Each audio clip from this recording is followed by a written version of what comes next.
Welcome everyone in this new video on Figma. Today we are going to observe the first functionalities of our work area.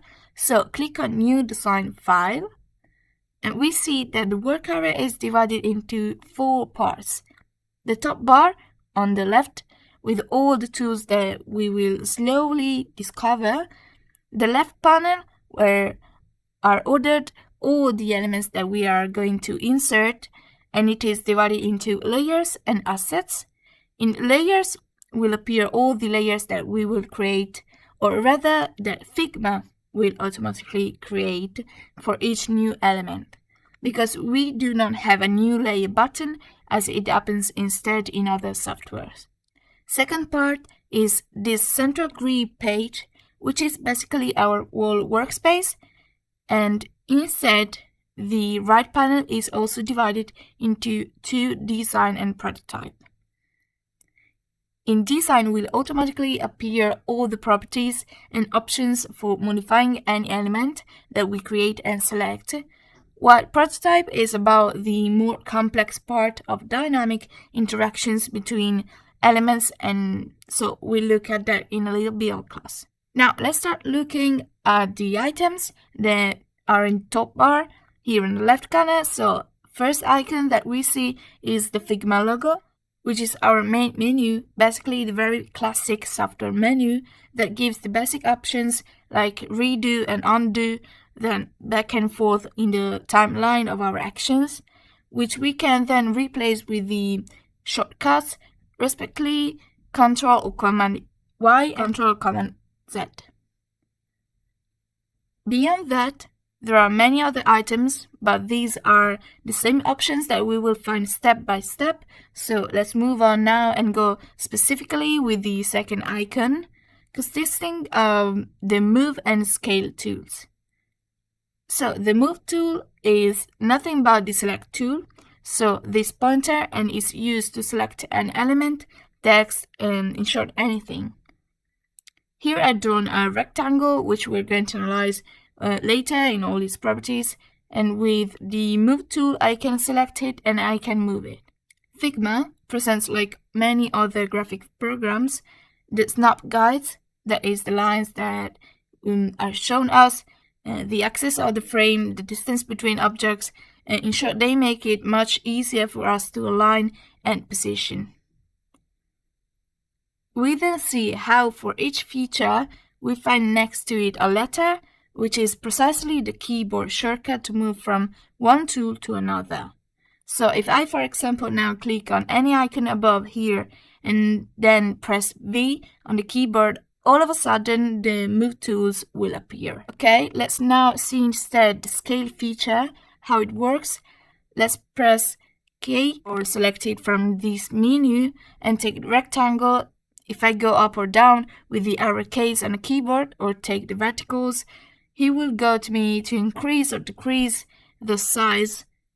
And another way is from this drop-down menu, we have standard scales. So to shrink 0.25, 0.50, that would be have the original that we created. So we can decide where to place it, thanks to this little square here that represents the corners and the center points of the area of my starting shape.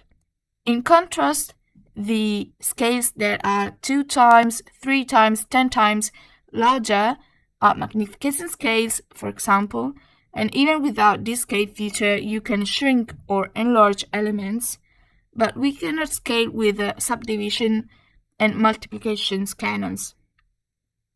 We always use this rectangle and take a vertex. We see that in this way we can change the dimensions, but the proportions between height and width change. It is a very free rectangle.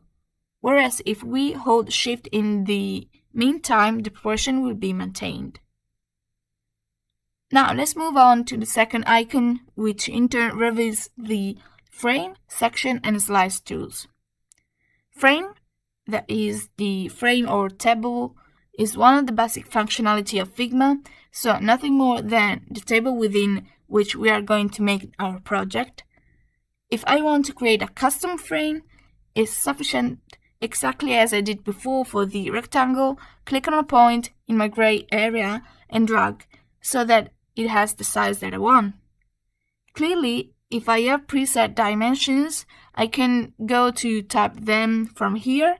If I want a frame of 1200 by 1600, I will go to enter and the values width and height.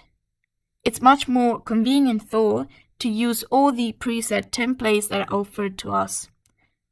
First, we have everything about the interfaces, let's say desktop and mobile, as precisely phone, tablets, and desktop, but actually we can do much more because using Figma just for this functionality is great, but it can also be limited because we can also do slide presentations. We can design the interface for smartwatches and then for printing in A4, A5, A6, letter and tabloid, which is a small journalistic format. Other social media presets for Instagram, Facebook, LinkedIn, Twitter, and Dribble. And finally, in Archive, we find other lesser known or older digital formats, and in Community presets for icons and plugins to share in the community, as we saw in the last lesson.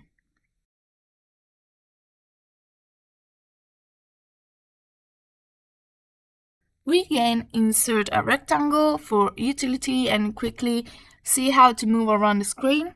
The basic pen function represented by this little hand. So we take in and hold down the left button as we move.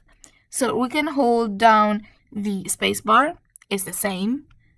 And another important thing is zooming the view, either with our mouse wheel or with a touchpad on the laptop, or even from here on the top left, where we can also choose the precise percentage of zoom. And in this menu that appears, we also see other interesting options such as rulers, which are the rulers on the sides of the screen, thanks to which we make alignment even easier. With Pixel Preview, on the other hand, you can preview vector objects in the rasterized format, in the sense that by default, the vectors in Figma are made resolution independent, which means that there are no fixed resolution for the path created in the drawing area. Now, we don't see anything yet, but we also select the pixel grid and understand that this will only be visible at zoom levels of 400 or more. When Snap to the Grid is enabled, objects that are aligned to the grid, they are placed and moved and they are snapped. This can help prevent pixel alignment errors when exporting elements. Layout grids then is a function related to the grid of individual tables, frames, and it is useful if you want to preview the appearance of a project without having to remove or hide all the layout grids for individual tables. While multiplayer sliders are useful if you collaborate with other team members on a file, and you can therefore see their actions via multiplayer sliders. Let's go now and look at the other features of the frame, which are clip content and these icons here on the top. And then let's go look at the grid layout. The other layout we will see later. So we have our frame, which then I can turn horizontally thanks to this icon here, but usually you design first in the default orientation for devices, whereas for paper formats in all depends on the project we're making. The clip content option is checked already by default, and it means basically that when I go to create elements within my workspace, we can drag them out of the board, and as you see, yes, this clip function, so somehow there goes, not to make it visible, the part that comes out of the frame. However, actually, as you see from here, from the highlights, from the outline, in short, that you can see that the shape is not cut. It's always there, but you can see a piece. While if I go to uncheck clip content, I will see this shape in full.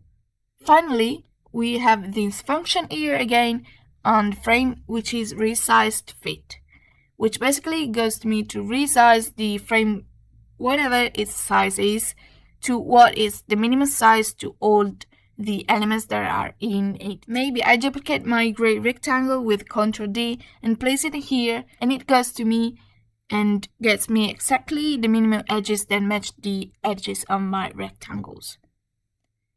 Now let's move on the layer grid feature, the one that I was mentioning to you earlier.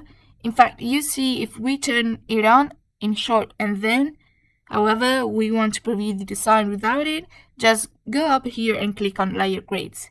So we can change the size of the squares from here, size. The most common use though is not grid but is columns. So typically the columns are 12. Here you can go and decide the color of the columns. Here you go and determine the fill level of the color, and here you can decide the alignment of the column stretch, center, right or left. So here if we have 12 columns and we put stretch, this will distribute in the space in a centered way, and we can change or determine their width, which instead will be defined by the width of these spaces between them, called gutter. So if we increase the gutter, consequently, it will decrease the width of the columns. So we have divided the space into 12 parts, considering a right margin for 11 columns because the 12th one doesn't have it. So when it has these columns, I can go and drag my elements on it.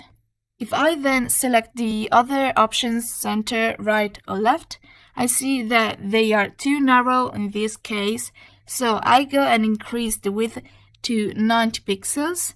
So this size space would be a margin, but that if we want to have the rows and columns together, if I click on more, it will go and create me a new layout layer, and then also a third one with the little squares, and that one or all three, I can go and click the eye, and that way hide them and then show them again when I need them.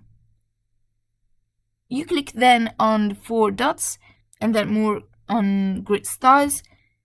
It's like I'm saving this layout as a style that we name, for example, style 1. Here we can describe if it has a specific purpose, and then I can use it when always in new documents or tablets. Well, now that we've seen how to create a grid on Figma, let's move on to the second item, that is functionality section. You can then organize our design with labeled sections to group related ideas together. Sections can contain all kinds of layers, including other sections, but they cannot be contained in frames or groups. So to create a section, we click and drag the location of the drawing area where you want to place the section. You can also click and drag a section on the objects you want to wrap, we can say together. Or if we want to add an object within an existing section, just drag it in.